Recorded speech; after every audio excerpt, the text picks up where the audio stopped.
Olá, gente. Professor Marcos Dominici, professor de arte. A gente está na nossa terceira aula e eu vou só mostrar uma coisa para vocês antes de falar. Aliás, eu vou falar antes, né? A gente está com esse projeto do governo do estado, através da Secretaria de Educação, com um cursinho para todo mundo aqui, para preparatório para o PAES, o EMA e para o Enem. E a gente vai começar da questão 13, mas alguém diz, professor, como é que vai começar da questão 13? Porque as outras questões estão nos vídeos anteriores.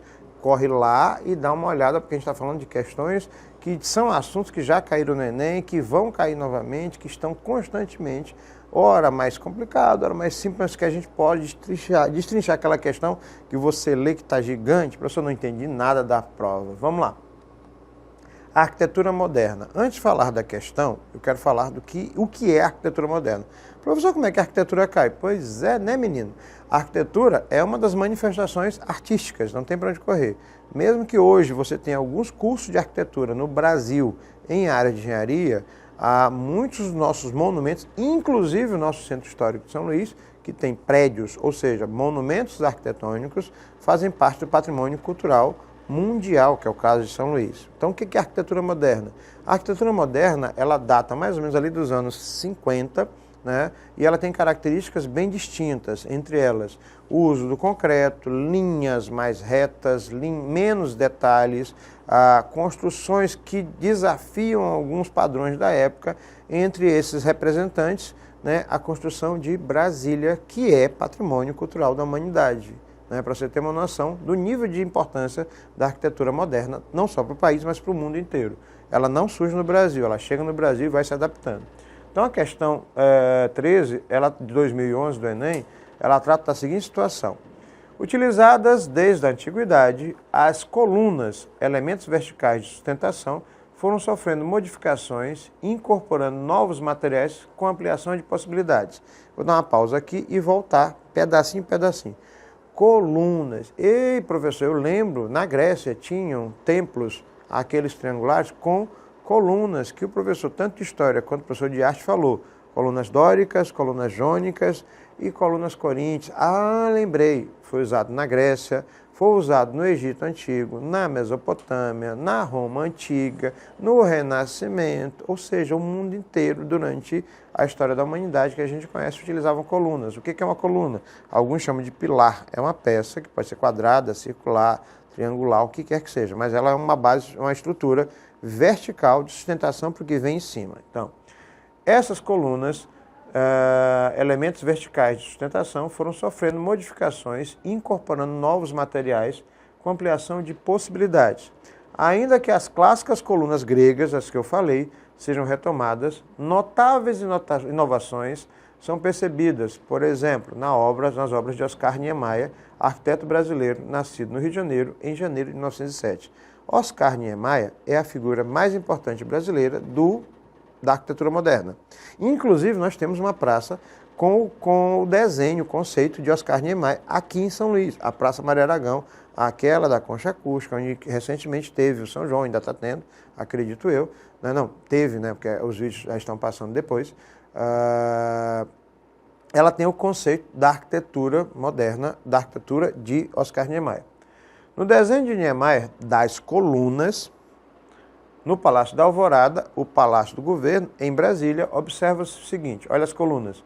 E, professor, já vi isso. Pois é, as colunas de Niemeyer podiam ser só isso, só essa peça vertical, estava perfeito. Só que ele vai mais além, aí entra o conceito da arte e o conceito da obra de Niemeyer, que tem organicidade e curvas. Então ele vai criando um sistema de repetição, né, quando Brasília foi rabiscada há mais ou menos 50 anos atrás. Certo? Modesto, as colunas da Alvorada podiam ser mais fáceis de construir sem aquelas curvas, mas foram elas que o mundo inteiro copiou. É aí que entra.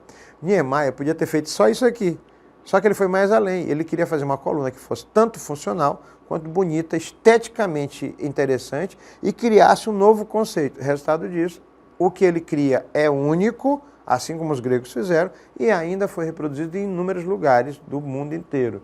As colunas de Niemeyer, assim como os conceitos da obra dele, extrapolam limites. Nesse caso, uma pergunta. O desenho de Niemeyer das colunas do Palácio da Alvorada, observa-se que, letra A presença de um capitel muito simples reforçando a sustentação. Professor, o que é capitel? Uma coluna grega, para a gente voltar no passado, ela era dividida em 3 partes. A base, a sustentação, o fuste, o corpo da coluna e o capitel. Aquele detalhe em cima que dizia se ela era de ordem dórica, jônica ou coríntia. Peraí, tem capitel nessa coluna? Acho que não, mas vamos tentar ver à frente. Letra B. O traçado simples de amplas linhas curvas opostas, resultando em formas marcantes. Traçado simples, curvas opostas e muito marcantes. Tanto é que na repetição cria um desenho completamente diferente. Letra C. A disposição simétrica das curvas, conferindo saliência e distorção à base. Simétrica significa iguais. Pode ser que sim, pode ser que não. Que embaixo cria uma simetria específica. Letra C. Estamos entre a letra B e C. Já foi. Mas vamos ler as outras. A oposição de curvas em concreto, configurando certo peso e rebuscamento.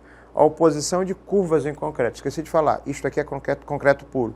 Os engenheiros da época tinham surto. Por quê? Porque era impossível fazer isso. Nada era impossível se você criasse estratégia. O Niemeyer, assim como outros arquitetos modernistas, criavam conceitos bem além do seu tempo. O excesso de linhas curvas levando ao exagero na ornamentação. Exagero não pode dizer, porque tem linhas curvas? Tem, mas é bem simples. Nesse exagero, esse item aqui está falando daquele estilo cheio de curvas do século XVIII que surge na França, o rococó, na Europa. Então, eu já passei a questão, o traçado simples de linhas amplas, curvas opostas, resultando em formas bem marcantes. Então, a questão não tem muito de mistério. Nem que você não conheça a arquitetura moderna, é fácil entender quando você analisa o que está escrito. É mais para a interpretação, para você entender, certo? Bom, eu peguei a linha de arquitetura moderna e design. Design é arte? Design, ele utiliza arte. O design pode também criar obras de arte. Então, o design, ou, como alguns cursos costumavam chamar, design industrial, ou que vem como Art Nouveau, Art Deco, né, a escola Bauhaus, isso tudo é uma sequência de eventos. Art Deco, Art Nouveau, escola Bauhaus, arte e indústria, design, desenho industrial, ou seja, é o conceito de você criar uma peça que industrialmente possa ser utilizado também como um pequeno objeto de arte. Tanto é que algumas obras assinadas por designers do mundo inteiro, eles são caras. Por quê? Porque tem todo um conceito artístico, tem todo um conceito de pensamento em cima de uma obra que vai ser produzida em grande escala. Exemplo, eu criei uma cadeira única, ela vai ser... O conceito é maravilhoso. O conceito é a parte da arte, né? Essa ideia toda é arte, não tem para você correr. Porque tem todo... Mas também não posso deixar de pensar que essa obra, que tem um conceito único, vai ser produzido em grande escala. Isso é o design. Ele cria o conceito para ser produzido em escala industrial. Quem já tinha feito isso antes, quem é o pai do design? A escola Bauhaus, que também tem esse mesmo processo quando você trabalha a Art Nouveau, o Art Nouveau, que começa a utilizar elementos da natureza e elementos mais práticos, grades, objetos. Art Deco também trabalha muito com essa coisa do... Eu tenho um objeto que tem uma utilidade e tem um objeto que tem um conceito artístico. Isso é o design. 2021. A Revolução Estética Brasiliense empurrou os designers de móveis dos anos 50 e início dos anos 60. Qual a Revolução Estética? A arquitetura moderna. Então, eu vou voltar para vocês entenderem. Eu tenho um prédio desse jeito. Eu não vou utilizar uma cadeira ou uma mesa... Pois é. Eu não vou utilizar uma cadeira ou uma mesa que vovô usava, aquela mesa grandona.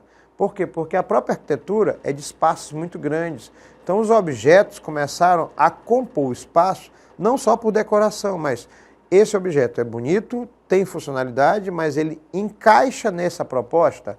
Voltamos à questão. A Revolução Estética Brasiliense, Brasília, arquitetura moderna, empurrou os designers de imóveis dos anos 50 e início dos anos 60 para o novo. Eu tenho que criar alguma coisa nova que conjugue a mesma linguagem da arquitetura moderna. Induzidos a abandonar o gosto rebuscado pelo colonial, a trocar Ouro Preto por Brasília, é uma metáfora e uma piadinha, eles criaram um mobiliário contemporâneo que ainda hoje vemos nas lojas e nas salas de esperas de consultórios e escritórios. Colada no uso de madeiras nobres, como jacarandá e aperoba, e em materiais de revestimentos como o couro e a palhinha. Desenvolveu-se uma tendência feita de linhas retas e curvas suaves, retas e curvas suaves, nos moldes da capital do Cerrado. Então, eu vou ter que voltar neste desenho aqui, capital do Cerrado, Brasília, que é no meio do Cerrado, que fica, Brasília fica dentro do estado de Goiás, e Brasília é um outro estado, é um estado dentro do estado. Brasília tinha esse conceito de linhas curvas.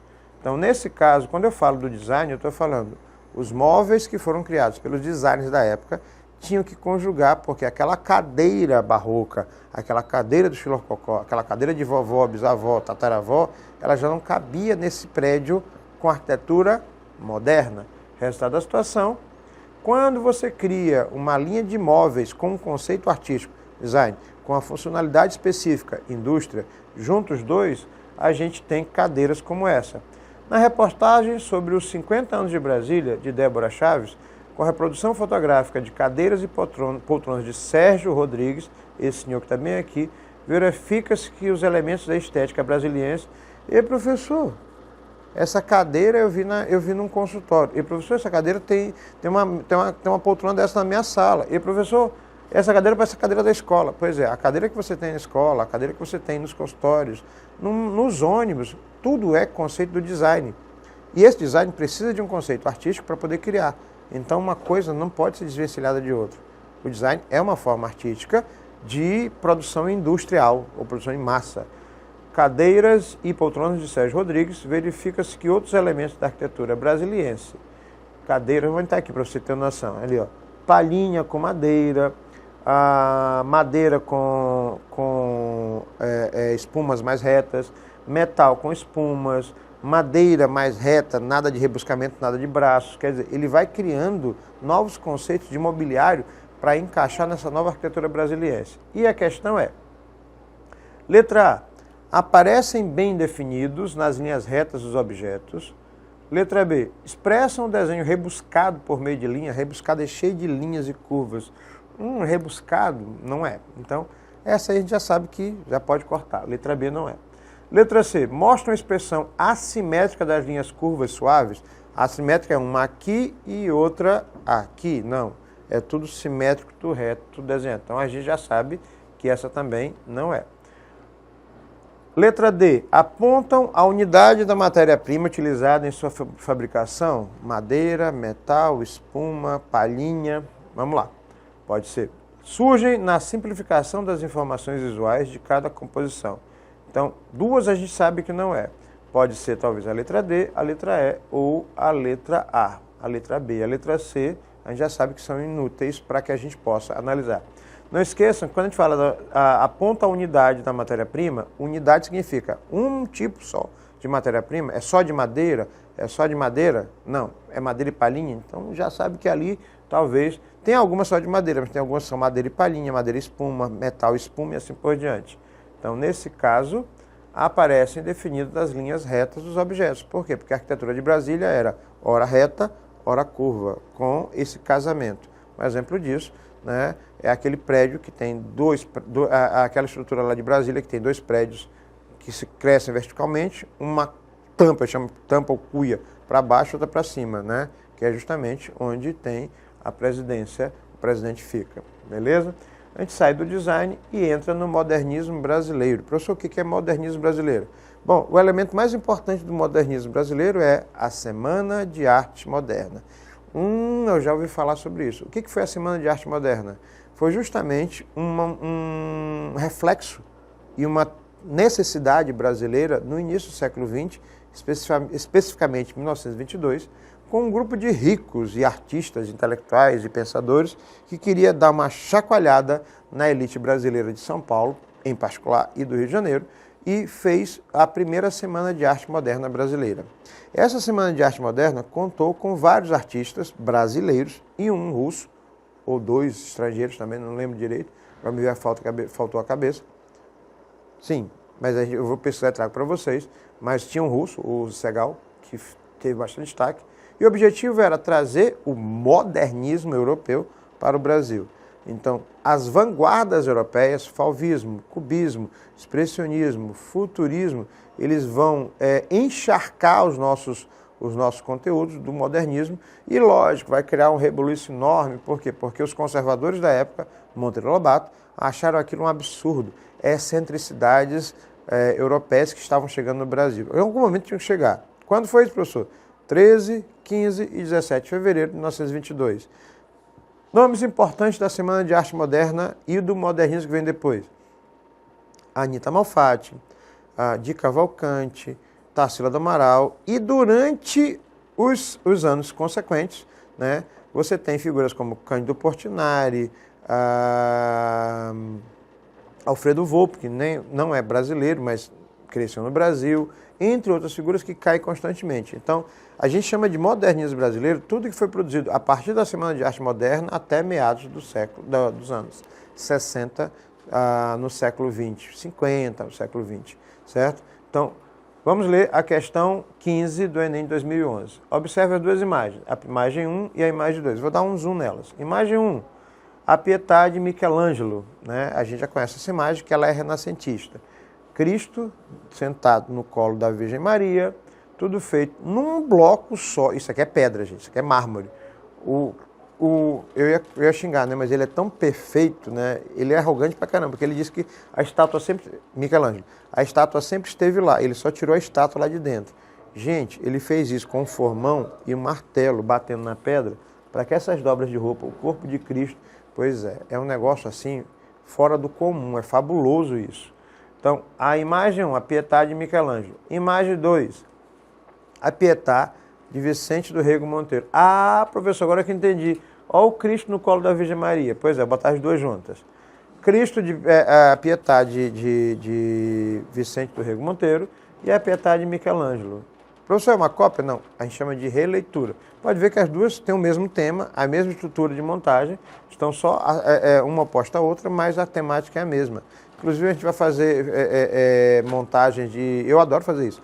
De vias sacras, o Cristo deitado no colo da Virgem Maria, já falecido, é a ideia da Pietà. Bom, as duas imagens aí, ok? Imagem 1 e imagem 2. Vicente do Rego Monteiro, integrante da Semana de Arte Moderna, foi um dos pintores cujas telas foram expostas durante a Semana de Arte Moderna. Tal como Michelangelo, ele se inspirou em temas bíblicos. Cristo falecido no colo da Virgem Maria. Porém, com um estilo peculiar. Considerando as obras apresentadas, o artista brasileiro... Estilo peculiar bem interessante, né? Bem geométrico, bem pontual, com cores específicas e uma escultura. Bem peculiar é uma coisa bem interessante de se dizer. Então, nesse caso, considerando as obras apresentadas, o artista brasileiro, letra A, estava preocupado em retratar os detalhes da cena? Talvez, mas será que você responderia a questão? Letra B, demonstrou irreverência ao retratar-se na Bíblia? Para a gente, talvez não em 2024. Mas será que em 1922, 1930, fazer a Pietà, o Cristo no colo da Virgem Maria, pintado desta forma, não criaria uma polêmica? Talvez. Letra C, optou em fazer uma escultura minimalista diferente da de Michelangelo? Bom, aí não precisa nem a gente pensar. Ele não fez uma escultura, ele fez uma pintura, então já corta a letra C, não tem nem para onde correr. Letra D, deu aos personagens traços cubistas em vez dos traços europeus típicos de Michelangelo. Olha só, há uma geometrização da obra dele e a de Michelangelo ela é realista, ela é naturalista, ela tem o formato do corpo humano como é. Já a do Vicente Rego Monteiro é completamente cubista. Será, professor, que essa é a resposta? Letra E. Reproduziu o estilo da famosa obra de Michelangelo, uma vez que retratou a mesma cena bíblica. Bom, quando ele diz reproduzir o estilo, era fazer igual, fazer uma cópia. É óbvio que ali não é uma cópia. Então a gente já tira de cara a letra C e a letra E. Nossa resposta, deu aos personagens, isso é óbvio, né? Traços cubistas em vez dos traços europeus típicos de Michelangelo. Vicente do Rego Monteiro tinha como inspiração a obra de Pablo Picasso, das vanguardas europeias, do cubismo europeu. Então a obra de Monteiro, ela é literalmente influenciada, é encharcada de cubismo, por isso que os quadros dele têm essa geometrização. Questão 16. Após estudar na Europa, Anita Malfatti, uma das integrantes da Semana de Arte Moderna, retornou ao Brasil com uma mostra que abalou a cultura nacional no início do século XX. Anitta Malfatti, por que ela abalou, professor? Porque ela era mulher. Oi, não entendi. Mulheres não pintavam, gente. A pintura, o artista profissional, era uma profissão masculina. Aí vem a Anitta Malfatti, que não tinha marido. Meu Deus, um pecado para a época. Que estudava sozinha na Europa. Outro pecado para a época. Terceiro, que era solteira, não tinha nem namorado. Meu Deus. E ainda trabalhava ganhando a vida, pintando junto com homens. Pronto, acabou a vida dela, coitada. Né? Se isso hoje parece estranho para todo mundo, naquele período era uma confusão enorme.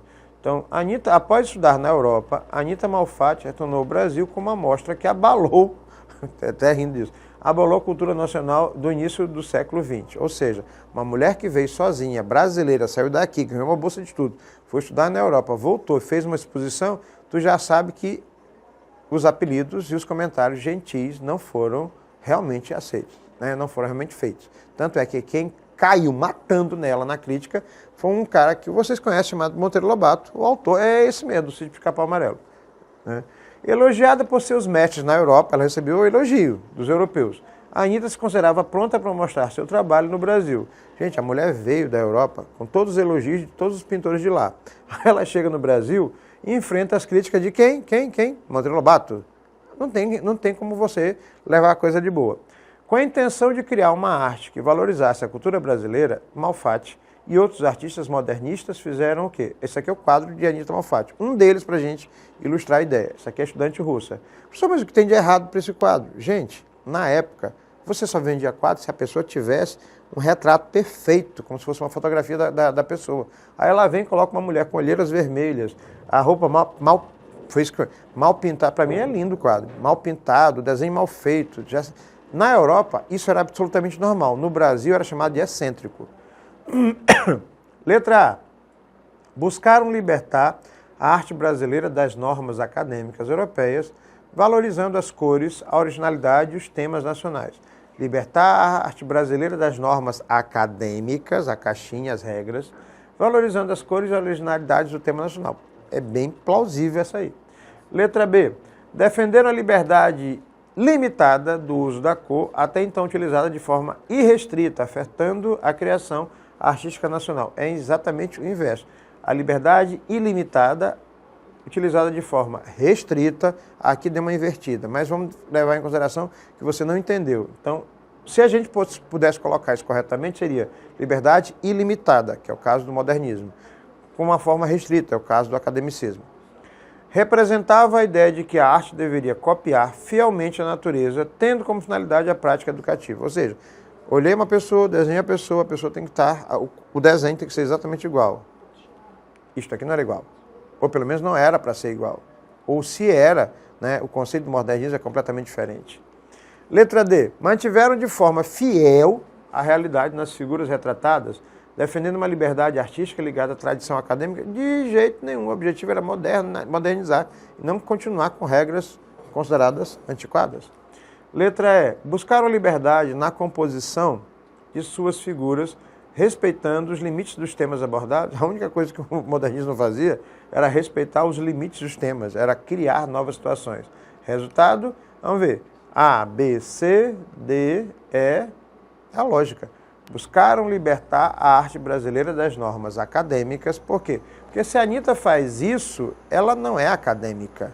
Ou ela tem a formação acadêmica, mas tem a liberdade desse novo modernismo, estou sendo redundante, para que ela possa criar de maneira diferente. Vamos lá. Libertar a arte brasileira das regras acadêmicas. Eu falei isso num vídeo antes, dá uma olhada nisso. Europeias, valorizando cores e originalidade dos temas nacionais. Professor, aquele quadro quem é? É um autorretrato. Pois é, aquela é Anitta Malfatti.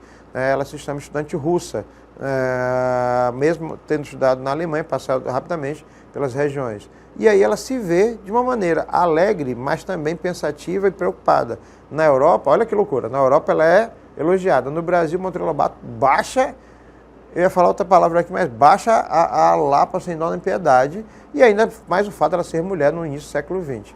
Gente, a gente vai ficar nessa questão bem aqui de modernismo brasileiro, professor Marcos Dominício, professor de arte. Não esqueçam, a gente está fazendo revisão para vocês que serve tanto para o PAES, o EMA, quanto para o Enem. O nosso cursinho preparatório aqui da Secretaria de Educação do Estado, do Governo do Estado do Maranhão. Um abraço, fui!